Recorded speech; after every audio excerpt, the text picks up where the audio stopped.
Olá! Vamos ler a carta do apóstolo Paulo aos Romanos? Vem com a gente! Eu, Paulo, escravo de Cristo Jesus, chamado para ser apóstolo e enviado para anunciar as boas novas de Deus, escrevo essa carta. Deus prometeu as boas novas muito tempo atrás nas Escrituras Sagradas, por meio de seus profetas. Elas se referem a seu filho, que como homem nasceu da linhagem do rei Davi.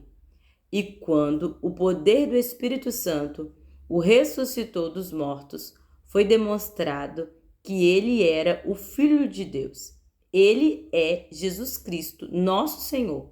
Por meio dele recebemos a graça e a autoridade como apóstolos, de chamar os gentios em toda parte a crer nele e lhe obedecer, em honra de seu nome, e vocês estão entre esses gentios, chamados para pertencer a Jesus Cristo. Escrevo a todos vocês que estão em Roma, amados por Deus e chamados para ser seu povo santo. Que Deus, nosso Pai, e o Senhor Jesus Cristo lhe deem graça e paz. Antes de tudo, quero dizer que por meio de Jesus Cristo, agradeço a meu Deus por todos vocês, pois sua fé nele é comentada em todo o mundo.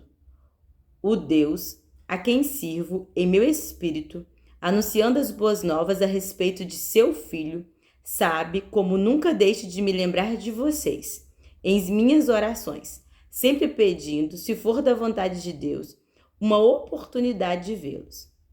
Desejo muito visitá-los, a fim de compartilhar com vocês alguma dádiva espiritual que os ajude a se fortalecerem. Quando nos encontrarmos, quero encorajá-los na fé e também quero ser encorajado por sua fé. Quero que saibam, irmãos, que muitas vezes planejei visitá-los, mas até agora fui impedido. Meu desejo é trabalhar entre vocês e ver frutos espirituais, como tenho visto entre outros gentios, pois sinto grande obrigação tanto para com os gregos como os bárbaros, tanto para com os instruídos como os não instruídos. Por isso, aguardo com expectativa para visitá-los, a fim de anunciar as boas novas também a vocês em Roma, pois não me envergonho das boas novas a respeito de Cristo, que são o poder de Deus em ação para salvar todos os que creem, primeiro os judeus e também os gentios. As boas novas revelam como Deus nos declara justos diante dele, o que do começo ao fim é algo que se dá pela fé. Como dizem as Escrituras, o justo viverá pela fé. Assim, Deus mostra do céu sua ira contra todos que são pecadores e perversos, que por sua maldade impedem que a verdade seja conhecida. Sabem a verdade a respeito de Deus, pois ele a tornou evidente, por meio de tudo o que ele fez desde a criação do mundo. Podem perceber claramente seus atributos invisíveis, seu poder eterno e sua natureza divina. Portanto, não tem desculpa alguma. Sim, eles conheciam algo sobre Deus, mas não adoraram nem lhe agradeceram. Em vez disso, começaram a inventar ideias tolas e com isso sua mente ficou obscurecida e confusa. Dizendo-se sábios, tornaram-se tolos. Trocaram a grandeza do Deus imortal por imagens de seres humanos mortais, bem como de aves, animais e répteis. Por isso, Deus entregou aos seus desejos pecaminosos de seu coração. Como resultado, praticaram entre si coisas desprezíveis e degradantes com o próprio corpo. Trocaram a verdade sobre Deus pela mentira. Desse modo, adoraram e serviram coisas que Deus criou em lugar do Criador, que é digno de louvor eterno. Amém. Por isso, Deus os entregou a desejos vergonhosos. Até as mulheres trocaram sua forma natural de ter relações sexuais por práticas não naturais. E os homens, em vez de ter relações sexuais normais com mulheres, arderam de desejos uns pelos outros. Homens praticaram atos indecentes com outros homens, e em decorrência desse pecado sofreram em si mesmo o castigo que mereciam, uma vez que consideraram que conhecer a Deus era algo inútil, o próprio Deus os entregou a um inútil modo de pensar, deixando que fizessem coisas que jamais deveriam ser feitas. A vida deles se encheu de toda espécie de perversidade, pecado, ganância, ódio, inveja, homicídio, discórdia, engano, malícia e fofocas. Espalham calúnias, odeiam a Deus, são insolentes, orgulhosos e arrogantes. Inventam novas maneiras de pecar e desobedecem a seus pais. Não têm entendimento, quebram suas promessas, não mostram afeição nem misericórdia. Sabem que, de acordo com a justiça de Deus, quem pratica essas coisas merece morrer, mas ainda assim continuam a praticá-las. E o que é pior, incentivam outros a também fazê-lo. Talvez você pense que pode condenar esses indivíduos, mas é igual a eles e não tem desculpa. Quando diz que eles deveriam ser castigados, condena a si mesmo, porque você que julga os outros pratica as mesmas coisas. E sabemos que Deus, em sua justiça, castigará todos os que praticam tais coisas. Uma vez que você julga o outro por fazer essas coisas, o que o leva a pensar que evitará o julgamento de Deus ao agir da mesma forma? Não percebe quanto ele é bondoso, tolerante e paciente com você? Não vê que essas manifestações da bondade de Deus visam levá-lo ao arrependimento? Mas, por causa de seu coração rebelde, você se recusa a abandonar o pecado, acumulando ira sobre si mesmo, pois o dia da ira se aproxima, quando o justo juízo de Deus se revelará. Ele julgará cada um de acordo com seus atos, dará vida eterna àqueles que, persistindo em fazer o bem, buscam glória, honra e imortalidade, mas derramará ira e indignação sobre os que vivem para si mesmos, que se recusam a obedecer à verdade e preferem entregar-se a uma vida de perversidade. A todos que praticam o mal, ele trará aflição e calamidade, primeiro para os judeus e também para os gentios. Mas a todos que fazem o bem, ele dará glória, honra e paz, primeiro para os judeus e também para os gentios. Pois Deus não age com favoritismo.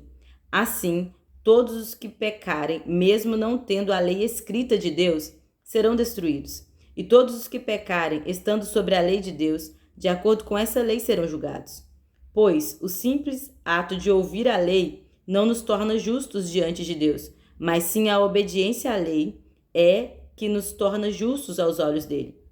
Até mesmo gentios que não têm a lei escrita, quando obedecem a ela instintivamente, mostram que conhecem a lei, mesmo não a tendo.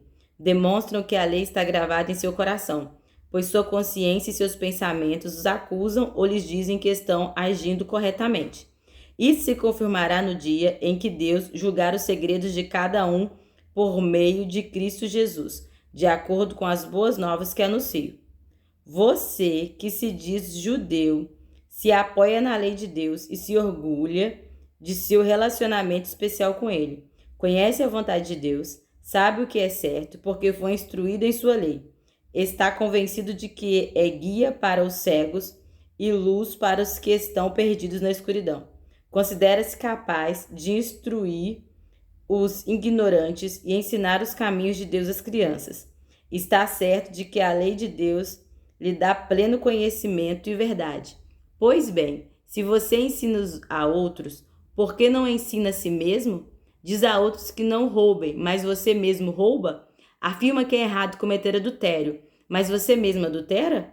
Condena a idolatria, mas rouba objetos do templo?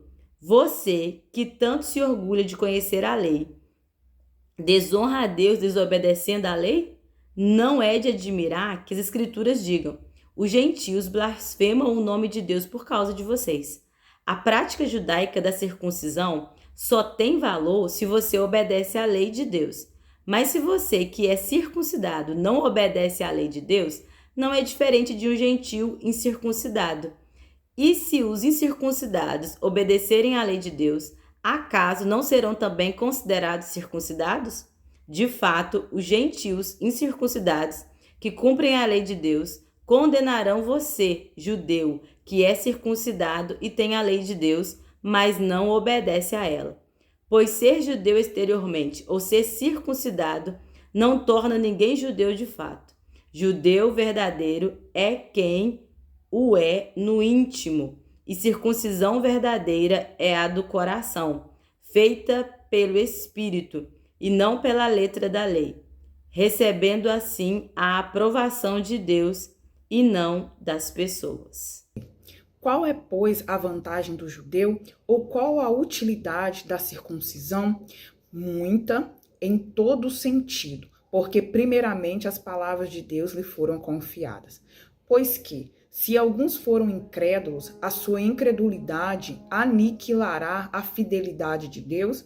De maneira nenhuma. Sempre seja Deus verdadeiro e todo homem mentiroso, como está escrito, para que sejais justificado em tuas palavras e venças quando fores julgado. E se a nossa injustiça, por causa da justiça de Deus, que diremos? Porventura será Deus injusto, trazendo ira sobre nós? Falo como homem. De maneira nenhuma. De outro modo, como julgará Deus o mundo? Mas se pela minha mentira abundou mais a verdade de Deus para a glória sua, por que sou eu ainda julgado também como pecador? E por que não dizemos, como somos blasfemados e como alguns dizem que dizemos, façamos males para que venham bens? A condenação desses é justa. Pois que somos nós mais excelentes? De maneira nenhuma. Pois já dantes demonstramos que tanto judeus como gregos, todos estão debaixo do pecado. Como está escrito, não há um justo, nenhum sequer. Não há ninguém que entenda, não há ninguém que busque a Deus. Todos se extraviaram e juntamente se fizeram inúteis. Não há quem faça o bem, não há nenhum só. A sua garganta é um sepulcro aberto. Com as suas línguas tratam enganosamente e peçonha de áspides está debaixo de seus lábios, cuja boca está cheia de maldição e amargura. Os seus pés são ligeiros para derramar sangue. Em seus caminhos há destruição e miséria, e não conhecer o caminho da paz. Não há temor de Deus diante de seus olhos. Ora, nós sabemos que tudo o que a lei diz aos que estão debaixo da lei o diz, para que toda a boca esteja fechada e todo o mundo seja condenável diante de Deus. Por isso, nenhuma carne será justificada diante dele pelas obras da lei, porque pela lei veio o conhecimento do pecado, a injustiça imputada. Mas agora se manifestou sem a lei a justiça de Deus, tendo o testemunho da lei e dos profetas. Isto é, a justiça de Deus pela fé em Jesus Cristo para todos e sobre todos os que creem, porque não há diferença. Porque todos pecaram e destituídos estão da glória de Deus, sendo justificados gratuitamente pela sua graça, pela redenção que há em Cristo Jesus, ao qual Deus propôs para propiciação pela fé no seu sangue, para demonstrar a sua justiça pela remissão dos pecados dantes cometidos sob a paciência de Deus, para a demonstração da sua justiça neste tempo presente, para que ele seja justo e justificador daquele que tem fé em Jesus. Onde está logo a jactância? É excluída. Por qual lei? Das obras? Não, mas pela lei da fé. Concluímos, pois, que o homem é justificado pela fé sem as obras da lei. É porventura Deus somente dos judeus e não é também dos gentios? Também dos gentios, certamente, visto que Deus é um só, que justifica pela fé a circuncisão e por meio da fé a incircuncisão. Anulamos, pois, a lei pela fé? De maneira nenhuma. Antes estabelecemos a lei. Que diremos, pois, ter alcançado Abraão, nosso pai segundo a carne? Porque se Abraão foi justificado pelas obras, tem de que se gloriar, mas não diante de Deus. Pois, que diz a Escritura? Creu Abraão em Deus, e isso lhe foi imputado como justiça. Ora, aquele que faz qualquer obra não lhe é imputado o galardão segundo a graça, mas segundo a dívida. Mas aquele que não pratica, mas crê naquele que justifica o ímpio, a sua fé lhe é imputada como justiça. Assim também Davi declara bem-aventurado o homem a quem Deus imputa a justiça sem as obras, dizendo: Bem-aventurados aqueles cujas maldades são perdoadas e cujos pecados são cobertos. Bem-aventurado o homem a quem o Senhor não imputa o pecado. Vem, pois, esta bem-aventurança sobre a circuncisão somente ou também sobre a incircuncisão? Porque dizemos que a fé foi imputada como justiça a Abraão. Como lhe foi, pois, imputada? Estando na circuncisão ou na incircuncisão? Não na circuncisão, mas na incircuncisão. E recebeu o sinal da circuncisão, selo da justiça da fé, quando estava na incircuncisão, para que fosse pai de todos os que creem, estando eles também na incircuncisão, a fim de que também a justiça lhes seja imputada, e fosse pai da circuncisão, daqueles que não somente são da circuncisão, mas que também andam nas pisadas daquela fé que teve nosso pai Abraão, que tivera na incircuncisão. Seus descendentes receberam a promessa pela fé, porque a promessa de que havia de ser herdeiro do mundo não foi feita pela lei a Abraão ou a sua posteridade, mas pela justiça da fé.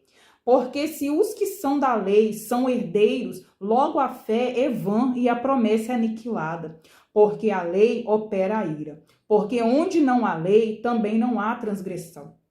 Portanto, é pela fé, para que seja segundo a graça, a fim de que a promessa seja firme e toda a posteridade, não somente a que é da lei, mas também a que é da fé que teve Abraão, o qual é pai de todos nós, como está escrito: por pai de muitas nações te constituí, perante aquele no qual creu, a saber, Deus, o qual vivifica os mortos e chama as coisas que não são como se já fossem, o qual em esperança creu contra a esperança, tanto que ele tornou-se pai de muitas nações, conforme o que lhe fora dito: assim será a tua descendência. E não enfraquecendo na fé, não atentou para o seu próprio corpo, já amortecido, pois era já de quase 100 anos, nem tampouco para o amortecimento do ventre de Sara. E não duvidou da promessa de Deus por incredulidade, mas foi fortificado na fé, dando glória a Deus, e estando certíssimo de que o que ele tinha prometido também era poderoso para o fazer. Assim, isso lhe foi também imputado como justiça.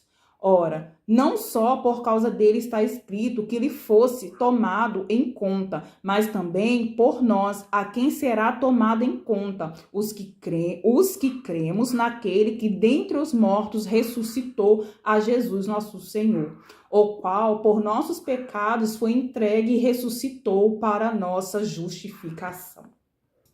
Tendo sido, pois, justificados pela fé, temos paz com Deus, por nosso Senhor Jesus Cristo, pelo qual também temos entrada pela fé a esta graça, na qual estamos firmes e nos gloriamos na esperança da glória de Deus. E não somente isto, mas também nos gloriamos nas tribulações, sabendo que a tribulação produz a paciência. E a paciência, a experiência, e a experiência, a esperança.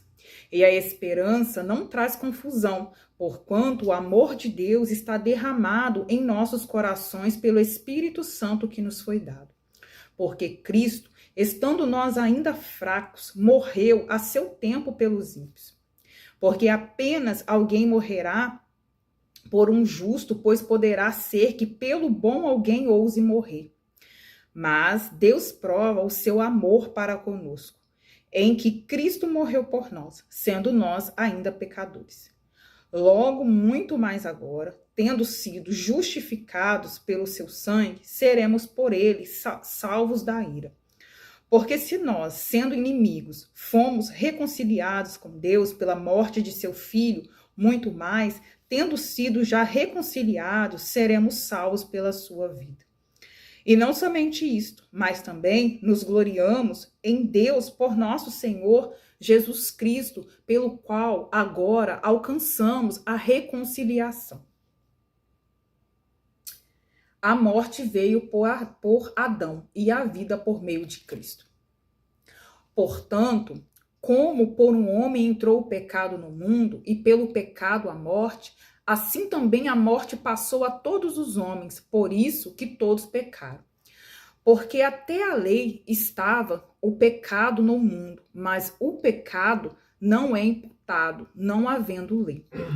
No entanto, a morte reinou desde Adão até Moisés, até sobre aqueles que não tinham pecado à semelhança da transgressão de Adão, o qual é a figura daquele que havia de vir. Mas não é assim o dom gratuito como a ofensa. Porque se pela ofensa de um morreram muitos, muito mais a graça de Deus e o dom pela graça, que é de um só homem, Jesus Cristo, abundou sobre muitos. E não foi assim o dom como a ofensa, por um só que pecou. Porque o juízo veio de uma só ofensa, na verdade, para a condenação. Mas o dom gratuito veio de muitas ofensas para a justificação. Porque se pela ofensa de um só a morte reinou por esse, muito mais os que recebem a abundância da graça e o dom da justiça reinarão em vida por um só, Jesus Cristo. Pois assim como por uma só ofensa veio o juízo sobre todos os homens para condenação, assim também por um só ato de justiça veio a graça sobre todos os homens para justificação de vida. Porque, como pela desobediência de um só homem muitos foram feitos pecadores, assim pela obediência de um, muitos serão feitos justos. Veio, porém, a lei para que a ofensa abundasse. Mas, onde o pecado abundou, superabundou a graça, para que, assim como o pecado reinou na morte, também a graça reinasse pela justiça para a vida eterna, por Jesus Cristo, nosso Senhor. Que diremos então? Continuaremos no pecado para que a graça transborde? De maneira nenhuma. Nós, os que morremos para o pecado, como ainda viveremos nele? Ou vocês não sabem que todos os que fomos batizados em Cristo Jesus, fomos batizados na sua morte? Portanto, fomos sepultados com ele na morte por meio do batismo, a fim de que, como Cristo foi ressuscitado dentre os mortos pela glória do Pai, assim também vivemos uma vida nova. Se, pois, nos tornamos unidos na semelhança da sua morte, certamente seremos também na sua ressurreição.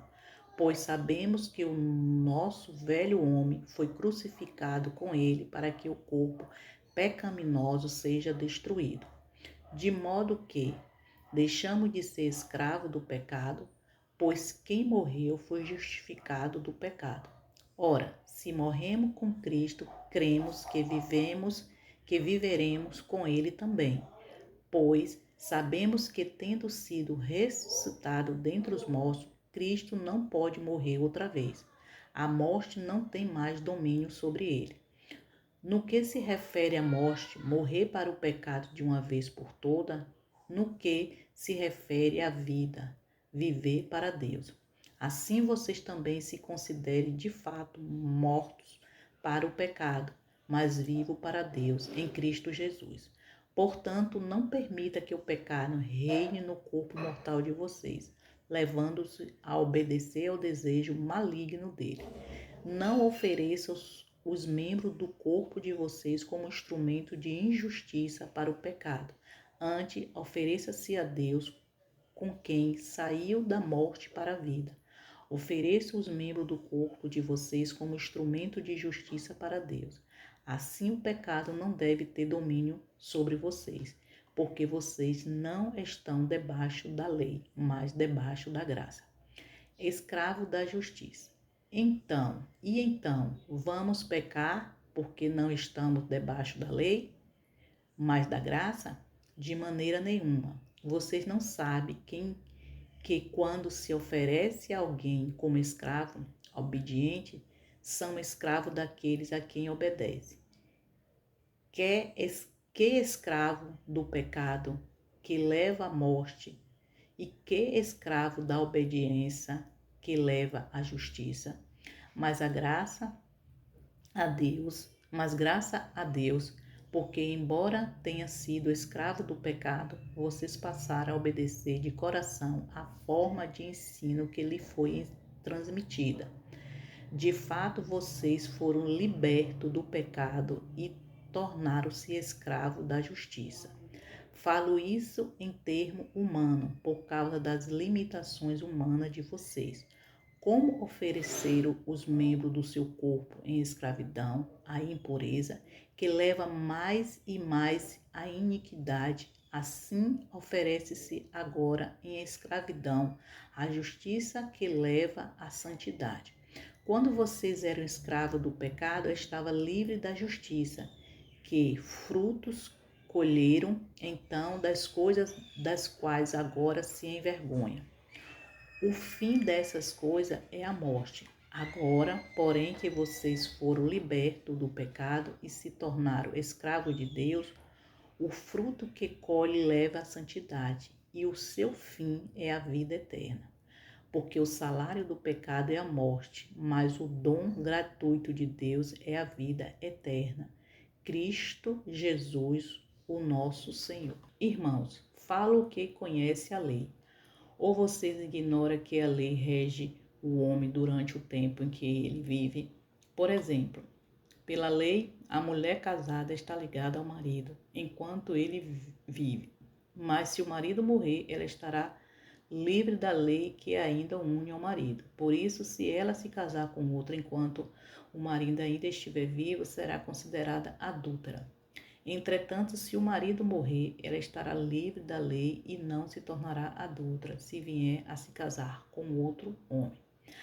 Assim, meus irmãos, vocês também morreram para a lei por meio do corpo de Cristo, para permanecer a outro, aquele que ressuscitou dentre os mortos, a fim de que possamos frutificar para Deus. Pois quando éramos controlados pela carne, as paixões pecaminosas despertadas pela lei atuavam nos membros do nosso corpo, de forma que dávamos fruto para a morte. Agora, porém, porque morremos para aquilo a que estávamos presos, fomos libertos da lei para que servimos como um espírito novo, não por meio da antiga lei escrita. A luta contra o pecado. Que diremos então? A lei é pecado? De maneira nenhuma. Todavia eu não saberia o que é pecado, a não ser por meio da lei. Na realidade, eu não saberia o que é cobiça, se a lei não tivesse dito, não cobice. No entanto, o pecado, aproveitando a oportunidade dada pelo mandamento, produziu em mim todo tipo de cobiça, pois sem a lei o pecado está morto.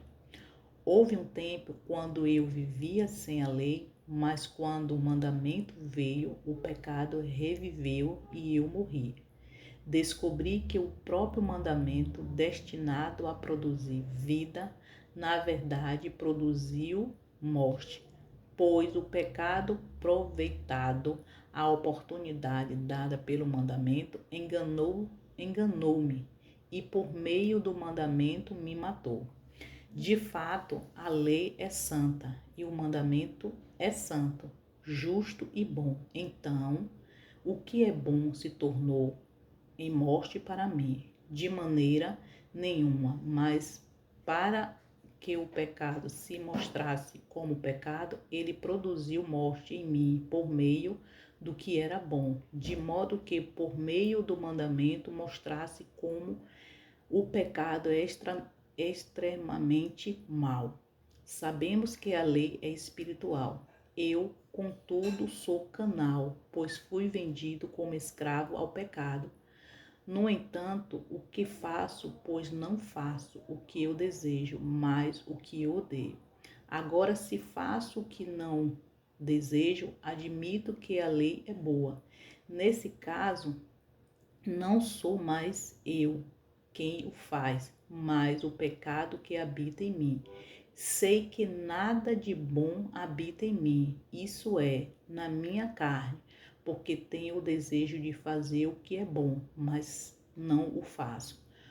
Pois não faço o bem que desejo, mas continuo praticando o mal que não desejo. Ora, se faço o que não desejo, já não sou eu quem o faz, mas o pecado que habita em mim. Então, encontro uma lei contra o meu desejo de fazer o bem. O mal está presente em mim, no íntimo do meu ser. Tenho prazer na lei de Deus, mas vejo outra lei atuando nos membros do meu corpo, guerreando contra o íntimo do meu ser, tornando-me prisioneiro da lei do pecado que está em mim. Miserável homem que sou, quem me libertará deste corpo sujo à morte? Graça a Deus por Jesus Cristo, o nosso Senhor, de modo que com a mente eu próprio sou servo da lei de Deus, mas com a carne sou escravo da lei do pecado. Portanto, agora já não há condenação para os que estão em Cristo Jesus. Porque em Cristo Jesus a lei do Espírito da vida libertou você da lei do pecado e da morte. Porque aquilo que a lei era incapaz de fazer, visto que estava enfraquecida pela carne, Deus o fez. Enviou o seu próprio Filho em semelhança à carne pecaminosa, como oferta pelo pecado. Assim condenou o pecado na carne, a fim de que os preceitos da lei fosse cumprida em nós, e que não vivemos segundo a carne, mas segundo o Espírito. Quem vive segundo a carne aspira ao que a carne deseja, mas quem vive de acordo com o Espírito aspira o que o Espírito deseja. A aspiração da carne conduz à morte, mas a do Espírito conduz à vida e à paz. Porque a aspiração da carne é inimizade contra Deus, pois não se submete à lei de Deus, nem pode fazê-lo. Quem é dominado pela carne não pode agradar a Deus. Entretanto, vocês não estão sob o domínio da carne, mas do Espírito.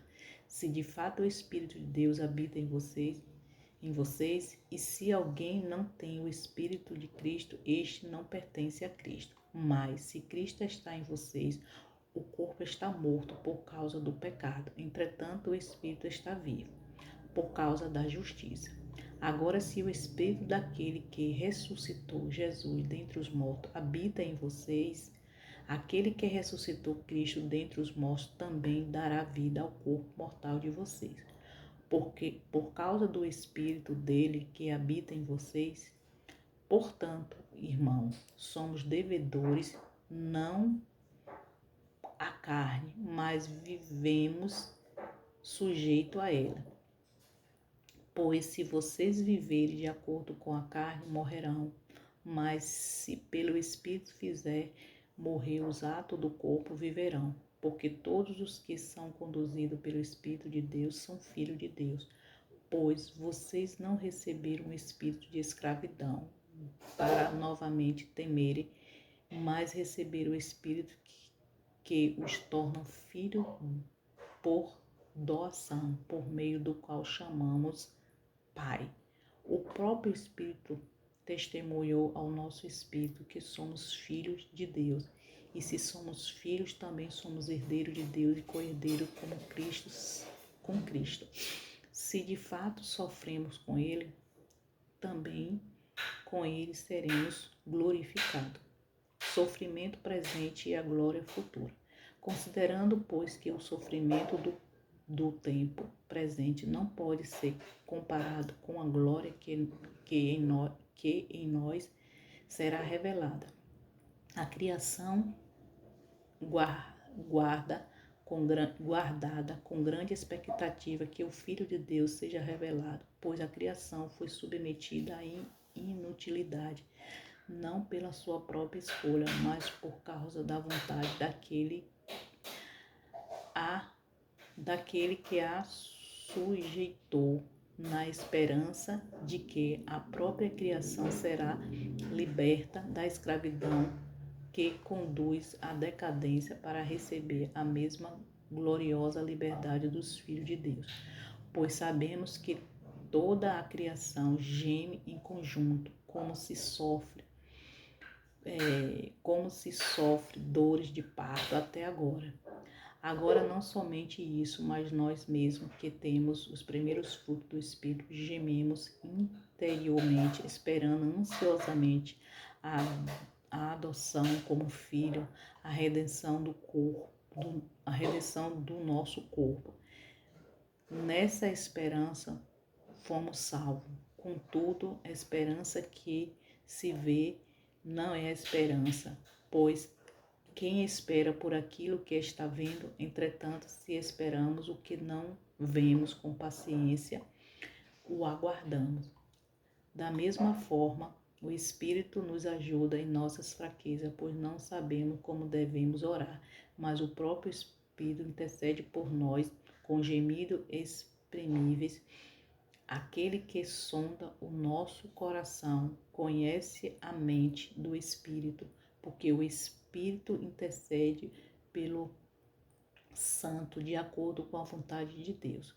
Mas mais que vencedores, sabemos que todas as coisas contribuem juntamente para o bem de todos aqueles que amam a Deus, dos que foram chamados de acordo com o seu propósito, pois aquele que antemão conhece também os predestinou para serem conforme a imagem do seu Filho, a fim de que ele seja o primogênito entre muitos irmãos. Aos que predestinou, também chamou, aos que chamou, também justificou, aos que justificou, também glorificou. Que diremos por diante dessas coisas? Se Deus é por nós, quem será contra nós? Aquele que não poupou o seu próprio Filho, mas o entregou por todos nós, como não nos dará graciosamente com ele todas as coisas? Quem fará alguma acusação contra os escolhidos de Deus? E Deus, quem os justifica? Quem os condenará? Foi Cristo Jesus que morreu e o mais que ressuscitou. Ele está à direita de Deus e também intercede por nós. Quem nos separará do amor de Cristo? Será tribulações, ou angústia, ou perseguições, fome, ou nudez, ou perigo, ou espada? Como está escrito: por amor de ti enfrentaremos a morte o dia inteiro. Somos considerados como ovelhas para o matadouro, mas apesar de tudo isso, somos mais que vencedores por meio daquele que nos amou. E estou convencido de que nem a morte, nem a vida, nem anjos, nem demônios, nem o que existe hoje, nem o que virá no futuro, nem poderes, nem altura, nem a profundidade, nada em toda a criação jamais poderá nos separar do amor de Deus revelado em Cristo Jesus, o nosso Senhor. Digo a verdade em Cristo, não minto, minha consciência o confirma no Espírito Santo. Tenho grande tristeza e constante angústia em meu coração, pois eu até desejaria ser amaldiçoado e separado de Cristo por amor de meus irmãos, os de minha raça. O povo de Israel, deles é a doação de filhos, deles são a glória divina, as alianças, a concessão da lei, a adoração no templo e as promessas. Deles são os patriarcas, a partir deles se traça a linhagem humana de Cristo, que é Deus acima de todos, bendito para sempre. Amém. Não pensemos que a palavra de Deus falhou, pois nem todos os descendentes de Israel são Israel, nem por seres descendentes de Abraão passaram todos a ser filhos de Abraão. Ao contrário, por meio de Isaque, a sua descendência será considerada. Noutras palavras, não são os filhos naturais que são filhos de Deus, mas os filhos da promessa é que são considerados descendentes de Abraão, pois foi assim que a promessa foi dita: no tempo devido virei novamente, e Sara terá um filho. E esse não foi o único caso. Também os filhos de Rebeca tiveram o mesmo pai, nosso pai Isaque. Todavia, antes que os gêmeos nascessem ou fizessem qualquer coisa boa ou má, a fim de que o propósito de Deus conforme a eleição permanecesse. Não por obras, mas por aqueles que chama, foi dito a ele, o mais velho servirá ao mais novo. Como está escrito, amei Jacó, mas rejeitei Esaú. E então, que diremos? Acaso Deus é injusto? De maneira nenhuma. Pois ele diz a Moisés, terei misericórdia de quem eu quiser ter misericórdia e terei compaixão de quem eu quiser ter compaixão.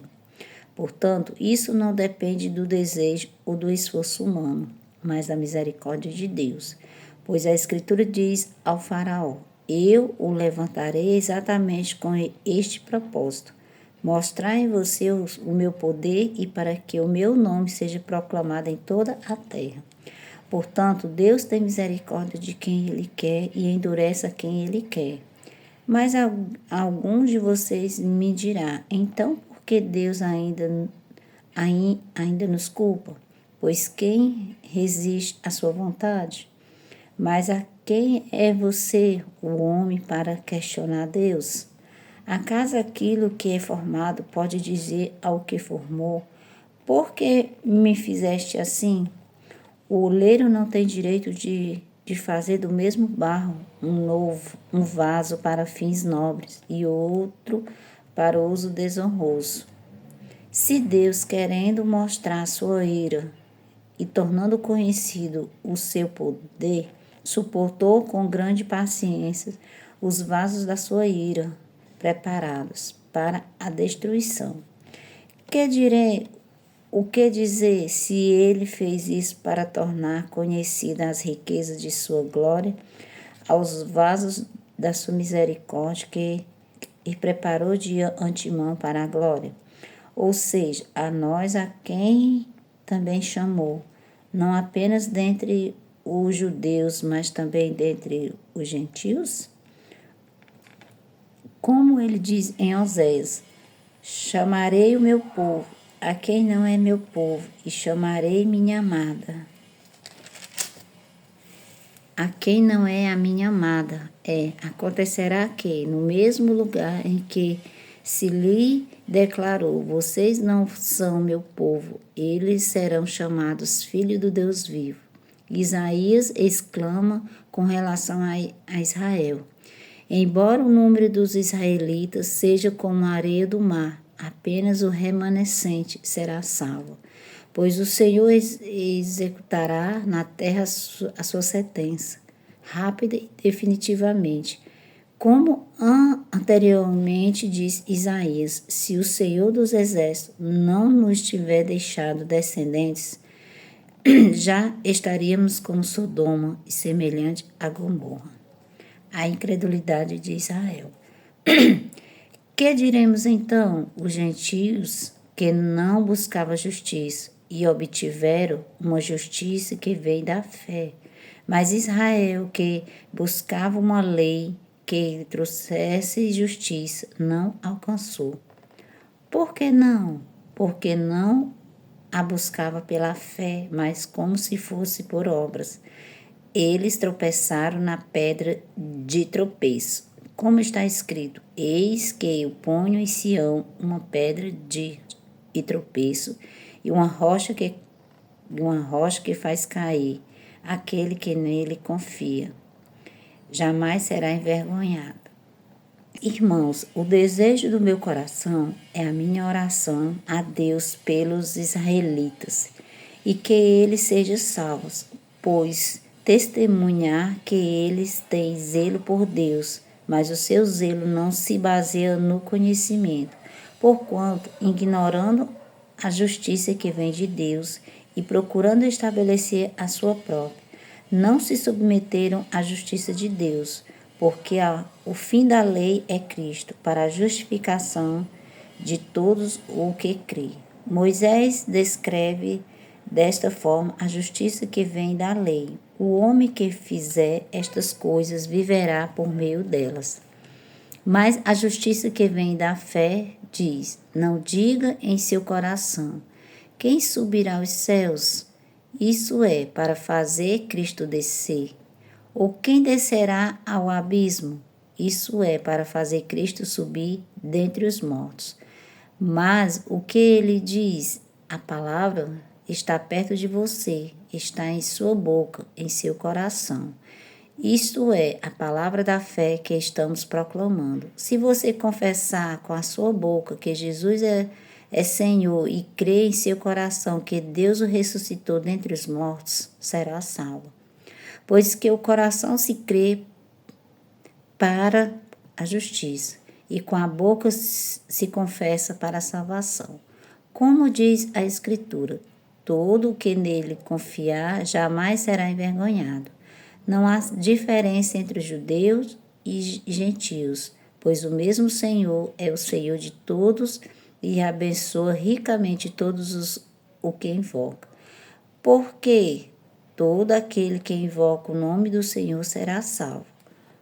Como, pois, invocarão aquele em quem não creram?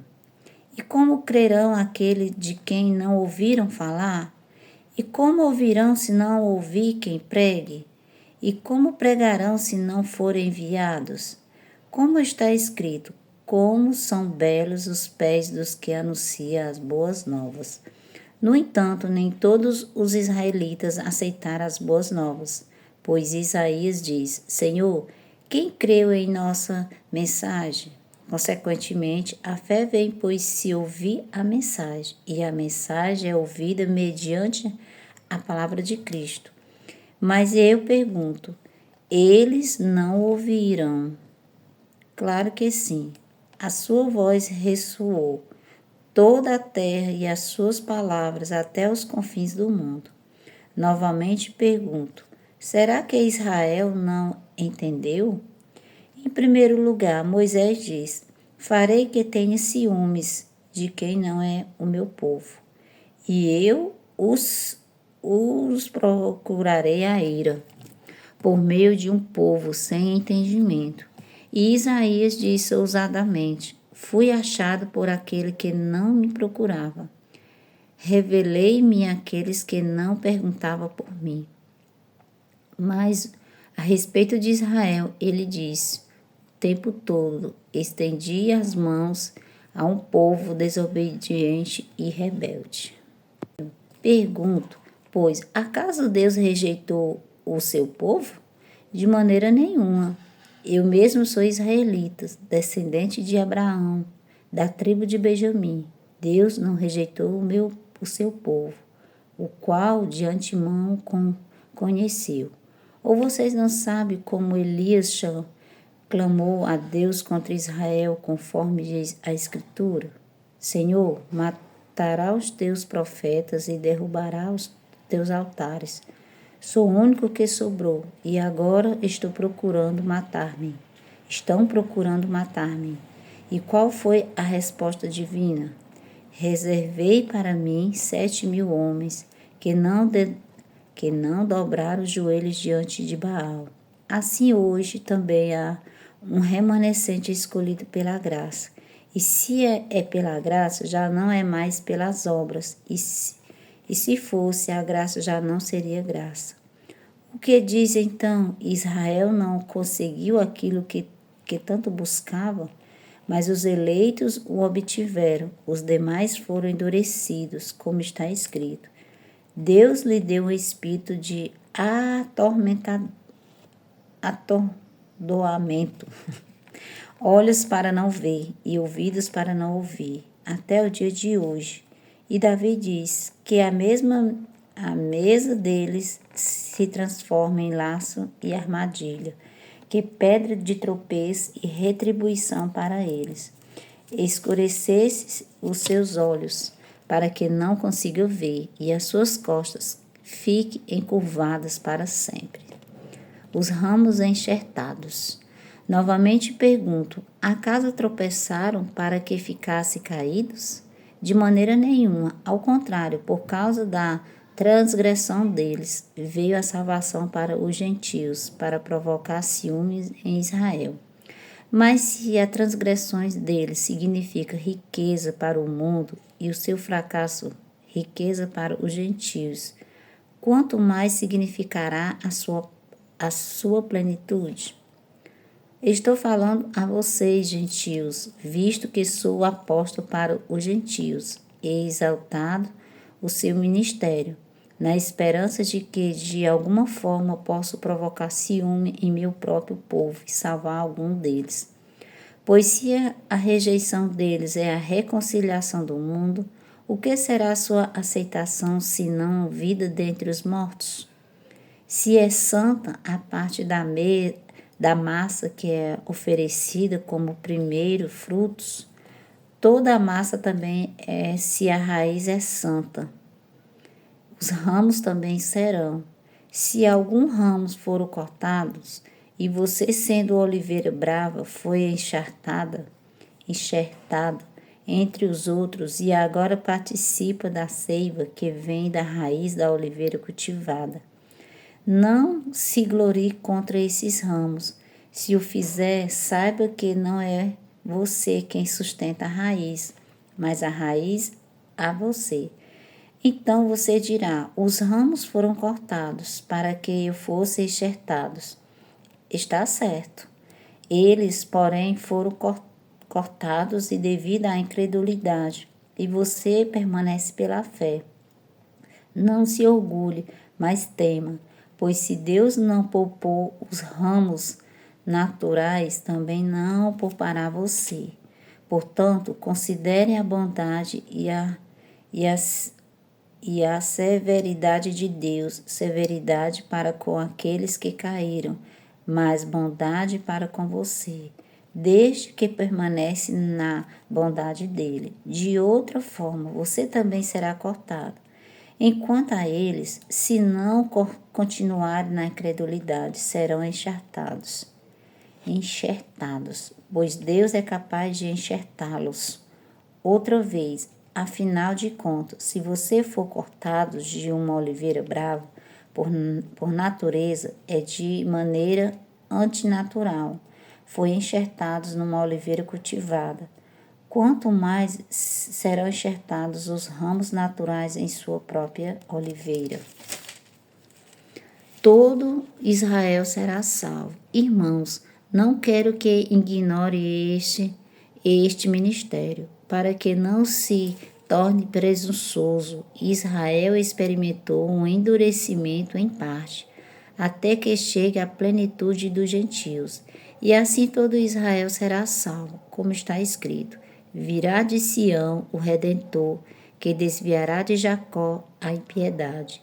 E este é a minha aliança com eles, quando eu remover os seus pecados.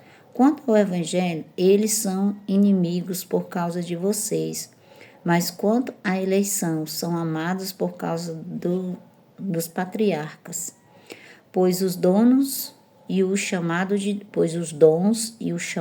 Deus são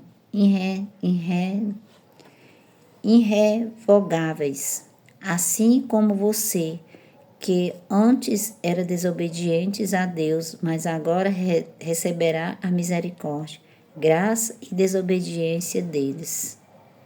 Assim também agora eles se tornarão desobedientes, a fim de que também recebam agora misericórdia, graça, as misericórdias de Deus para com você, pois Deus sujeitou toda a desobediência por exercer misericórdia para com todos. Hino de louvor a Deus. Ó profundidade da riqueza, da sabedoria e do conhecimento de Deus! Qual insondáveis são os seus juízos e inescrutáveis os seus caminhos! Quem conheceu a mente do Senhor? Ou quem foi seu conselheiro? Quem primeiro lhe deu para que ele o recompense? Pois todas as coisas vêm dele, existem por meio dele e são para ele. A ele seja toda a glória Rogo, pois, para irmãos, pela sempre. compaixão de Amém. Deus, que apresenteis os vossos corpos em sacrifício vivo, santo e agradável a Deus. que é o vosso culto racional. E não sede conformado com este mundo, mas sede transformado pela renovação do vosso entendimento, para que experimenteis qual seja a boa, agradável e perfeita vontade de Deus. Porque pela graça que me é dada, digo a cada um dentre vós que não pense de si mesmo além do que convém, antes pense com moderação, conforme a medida da fé que Deus repartiu a cada um. Porque assim como em um corpo temos muitos membros, e nem todos os membros têm a mesma operação, assim nós, que somos muitos, somos um só corpo em Cristo, mas individualmente somos membros uns dos outros. De modo que, tendo diferentes dons, segundo a graça que nos é dada, se é profecia, seja ela segundo a medida da fé. Se é ministério, seja ministrar. Se é ensinar, haja dedicação ao ensino. Ou que exorta, use esse dom em exortar. O que reparte, faça-o com liberalidade. O que preside, com cuidado. O que exercita misericórdia, com alegria. O amor cristão. O amor não seja fingido. Aborrecei o mal e apegai-vos ao bem. Amai-vos cordialmente uns aos outros com amor fraternal, preferindo-vos em honra uns aos outros. Não sejais vagarosos no cuidado, mas sede fervorosos no espírito, servindo ao Senhor. Alegrai-vos na esperança, sede pacientes na tribulação, perseverai na oração. Comunicai com os santos nas suas necessidades. Segue a hospitalidade. Abençoai aos que vos perseguem, abençoai e não amaldiçoeis. Alegrai-vos com os que se alegram, chorai com os que choram. Sede unânimes entre vós, não ambicioneis coisas altas, mas acomodai-vos aos humildes. Não sejais sábios em vós mesmos. A ninguém torneis mal por mal. Procurais as coisas honestas perante todos os homens. Se for possível, quanto estiver em vós, tende paz com todos os homens. Não vos vingueis a vós mesmos, amados, mas dai o lugar à ira, porque está escrito: minha é a vingança, eu retribuirei, diz o Senhor. Portanto, se o teu inimigo tiver fome, dá-lhe de comer. Se tiver sede, dá-lhe de beber. Porque fazendo isso, amontoarás brasas de fogo sobre a tua cabeça. Não te deixes vencer do mal, mas vence o mal com o bem. Toda alma esteja sujeita às autoridades superiores, porque não há autoridade que não venha de Deus. E as autoridades que há foram ordenadas por Deus. Por isso, quem resiste à autoridade, resiste à ordenação de Deus. E os que resistem trarão sobre si mesmo a condenação. Porque os magistrados não são terror para as boas obras, mas para as más. Queres tu, pois, não temer a autoridade? Faz o bem e terás o louvor dela, porque ela é ministra de Deus para o teu bem. Mas se fizeres o mal, teme, pois não traz debalde a espada, porque é ministro de Deus e vingador para castigar o que faz o mal. Portanto, é necessário que lhes estejais sujeitos não somente pelo castigo, mas também pela consciência. Por esta razão, também pagais tributos, porque são ministros de Deus, atendendo sempre a isso mesmo. Portanto, dai a cada um o que deveis. A quem tributo, tributo. A quem imposto, imposto.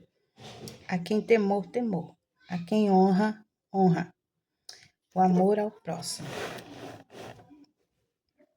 A ninguém devais coisa alguma, a não ser o amor com que vos ameis uns aos outros. Porque quem ama aos outros, cumpriu a lei. Com efeito, não adulterarás, não matarás, não furtarás, não darás falso testemunho, não cobiçarás. E se há algum outro mandamento, tudo nesta palavra se resume: Amarás ao teu próximo, como a ti mesmo. O amor não faz mal ao próximo, de sorte que o cumprimento da lei é o amor. E isto digo conhecendo o tempo, e já é hora de despertarmos do sono, porque a nossa salvação está agora mais perto de nós do que quando aceitamos a fé. A noite é passada e o dia é chegado. Rejeitemos, pois, as obras das trevas e vistamo-nos das armas da luz.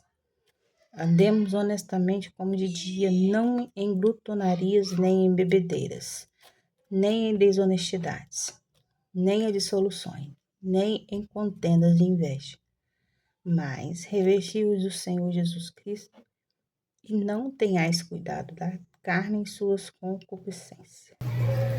Ora, quanto a que está enfermo na fé, recebei-o, não em contendas sobre dúvidas. Porque um crê que tudo se pode comer, e outro, que é fraco, come legumes. O que come, não despreze o que não come. E o que não come, não julgue o que come, porque Deus o recebeu por seu. Quem és tu que julgas o servo alheio? Para seu próprio Senhor ele está em pé, mas estará firme, porque poderoso é Deus para afirmar. Um faz diferença entre dia e dia, mas outro julga igual todos os dias. Cada um esteja inteiramente seguro em seu próprio ânimo. Aquele que faz caso do dia para o Senhor, o faz. O que come para o Senhor, come, porque dá graças a Deus. E o que não come para o Senhor, não come e dá graças a Deus. Porque nenhum de nós vive para si, e nenhum morre para si. Porque se vivemos para o Senhor, vivemos. Porque se vivemos para o Senhor, vivemos. Se morremos para o Senhor, morremos. De sorte que, vivamos ou morramos, somos do Senhor. Foi para isto que morreu Jesus Cristo, e tomou a viver para ser Senhor, tanto dos mortos como dos vivos. Mas tu, por que julgas teu irmão? Ou tu também, por que desprezas o teu irmão? Pois todos vemos de comparecer entre o tribunal de Cristo. Porque está escrito, pela minha vida, diz o Senhor, que todo joelho se dobrará diante de mim, e toda língua confessará a Deus, de maneira que cada um de nós dará conta de si mesmo. A liberdade e a caridade. Assim que não julguemos mais uns para com os outros, antes seja o vosso próprio, não por tropeço ou escândalo ao irmão. Eu sei, e eu estou certo no Senhor, que nenhuma coisa é de si mesma imunda, e não ser para aquele que tem por imunda, para esse para imunda. Mas se por causa da comida se contrista teu irmão, já não andas conforme o amor.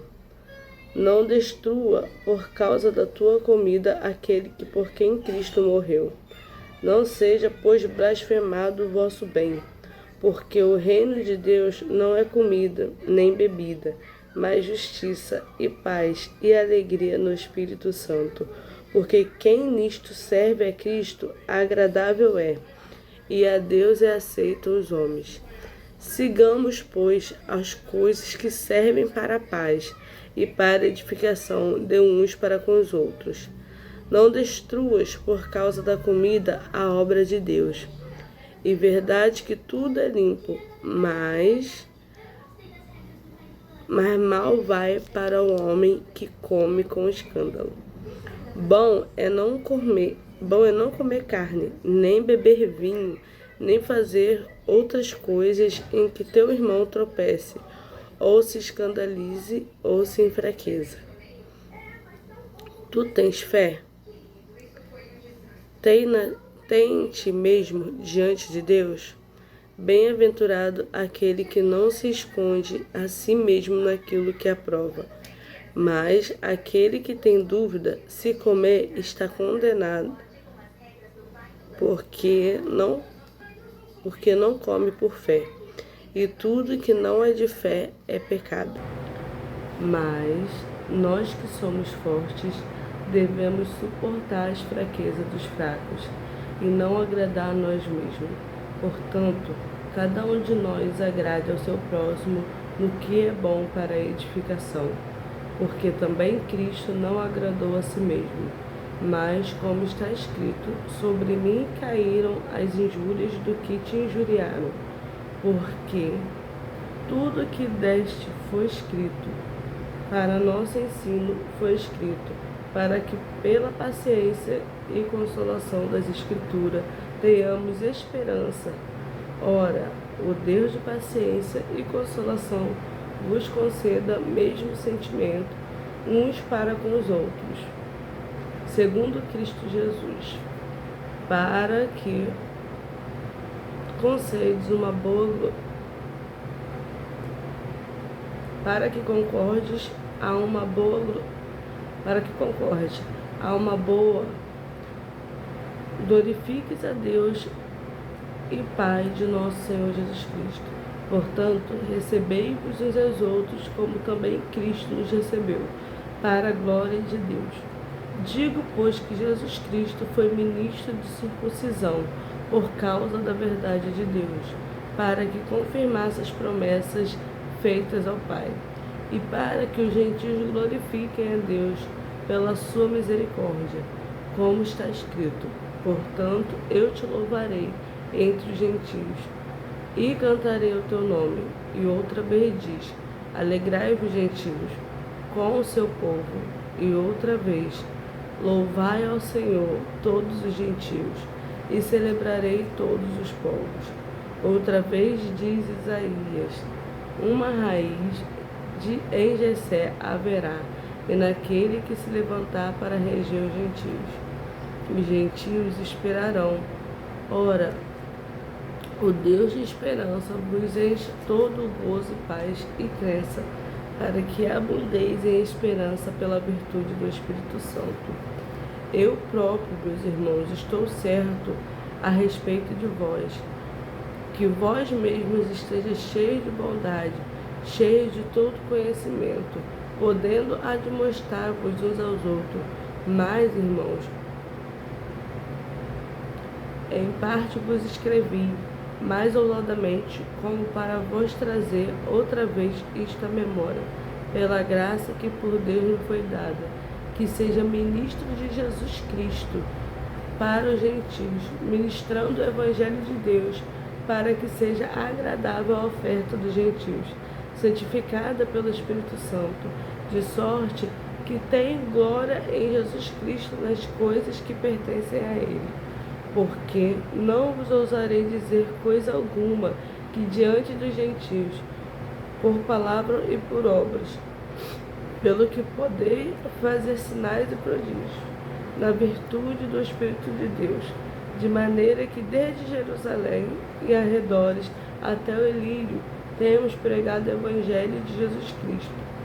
E desta maneira me esforcei por anunciar o Evangelho, não onde Cristo foi nomeado, para não edificar sobre os fundamentos alheios. Antes, como está escrito, aqueles a quem foi anunciado o verão. E os que não ouviram o entenderão. Por isso também muitas das vezes tem sido impedido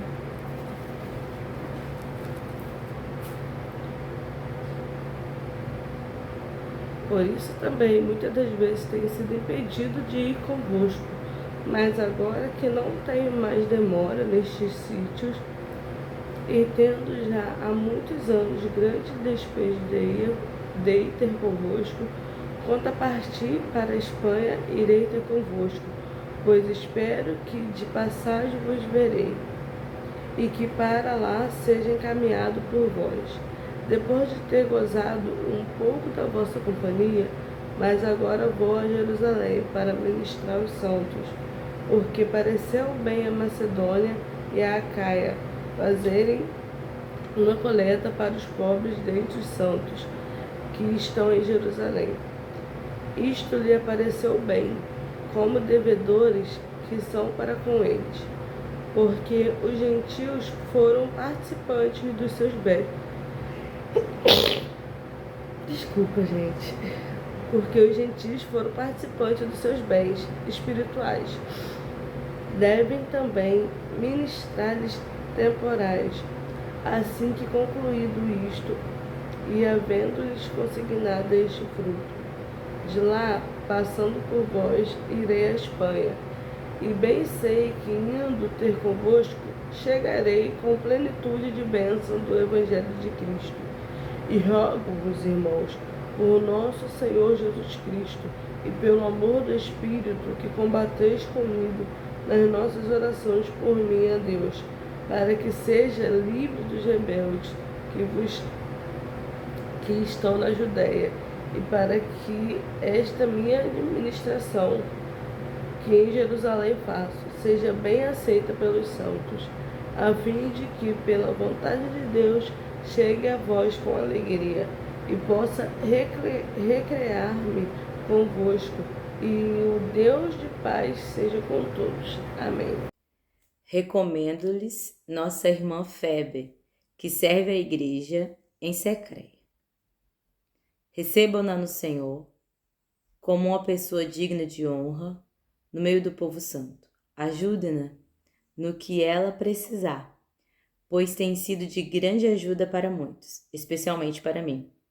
Dei muitas saudações a Priscila e Áquila, meus colaboradores no serviço de Cristo Jesus. Certa vez, eles arriscaram uma vida por mim. Sou grato a eles e também o são todas as igrejas dos gentios. Saúdem a igreja que se reúne na casa deles.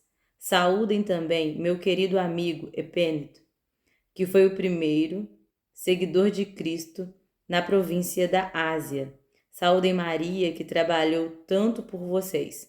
Saúdem Andrônico e Júnias, meus compatriotas judeus, que estiveram comigo na prisão.